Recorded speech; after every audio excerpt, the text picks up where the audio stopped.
જય Ganesh, happy morning. હું Shaunakesh Pathak, professional tarot card reader અને ન્યુમરોલોજિસ્ટ છું. જે કોઈને પણ હેલ્થ, વેલ્થ કે રિલેશનશિપ રિલેટેડ ઇશ્યુઝ હોય તેઓ મારી કન્સલ્ટન્સી લઈ શકે છે. મારી કોન્ટેક્ટ ડિટેલ્સ મેં મારા ડિસ્ક્રિપ્શનમાં યુટ્યુબ ચેનલમાં જણાવી છે.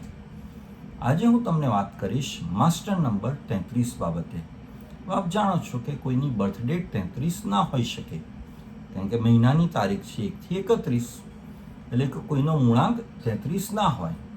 પરંતુ જે કોઈ પણ જાતક વ્યક્તિનો મૂળાંક નહીં પરંતુ ભાગ્યાંક 33 હોય, જેને આપણે ડ્રાઈવર નંબર કહીએ છીએ, ડેસ્ટિની નંબર કહીએ છીએ, એ 33 હોય તો તેને માસ્ટર નંબર કહેવામાં આવે છે. માસ્ટર નંબર વિશે મેં જ્યારે વિગતે વાત કરી હતી ત્યારે જણાવ્યું હતું કે master number it means they are expert, they are old soul, they are angel number, કે પાછલા અમુક જન્મોના કર્મોના ફળ રૂપે તેઓને આ તારીખ મળી છે અથવા તો આ ભાગ્યાંક મળ્યો છે. તો જે 33 માસ્ટર નંબર હોય છે, they are master teachers, master preachers, એટલે તેઓ બહુ સારા શિક્ષક હોય છે.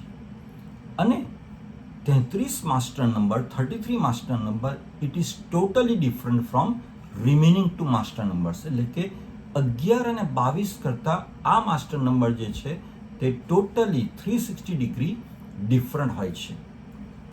તેઓ એક્સ્ટ્રીમલી ડેપ્થમાં સ્પિરિચ્યુઅલિટી ધરાવે છે, એટલે કે તેઓ ખૂબ જ ધાર્મિક વ્યક્તિ હોય છે અને બહુ જ સારા ટીચર હોય છે.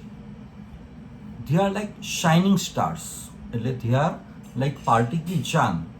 કોઈ પણ વ્યક્તિ તેમની પ્રત્યે આસાનીથી એટ્રેક્ટ થઈ જાય છે. તેઓ પોતાની જાતને એક્સપ્રેસ કરવામાં ખૂબ જ એક્સલન્ટ હોય છે, એટલે કે પોતાના વ્યૂ, પોતાના ઓપિનિયન્સ બહુ જ સારી રીતે તેઓ બીજા કોઈની બી સામે રજૂઆત કરી શકે છે. They are great healers, counsellors and they are honest and genuine people. એટલે કે તેઓ ખૂબ જ પ્રામાણિક વ્યક્તિ હોય છે, તેઓ ખૂબ જ સારા કાઉન્સિલર હોય છે અને તેઓ બહુ જ સારા હીલર હોય છે. એટલે કે તેઓ જો ઓકલ્ટ સાયન્સમાં જાય તો sky is the limit for them. તેઓ માનવતાવાદી હોય છે, એટલે કે કોઈ પણ વ્યક્તિ પ્રત્યે, કોઈ પણ આત્મા પ્રત્યે તેઓ સહાનુભૂતિ ધરાવે છે. કોઈને પણ મદદ કરવામાં તેઓ ખૂબ જ તત્પર હોય છે અને બીજા કોઈની પણ રિક્વાયરમેન્ટ્સ, નીડ્સ હોય તેના પ્રત્યે તેઓ ખૂબ જ સંવેદનશીલ હોય છે. તેમનામાં સંવેદના ખૂબ જ હોય છે. કોઈ પણ વ્યક્તિ પ્રત્યે તેઓ સંવેદના ધરાવે છે. તેઓ પરફેક્શનિસ્ટ હોય છે, પરંતુ તેમાં પણ તેઓ બેલેન્સ ધરાવે છે. એટલે કે એમનું જે પરફેક્શનિઝમ હોય છે તે તેમના માટે નેગેટિવલી કામ નથી કરતું.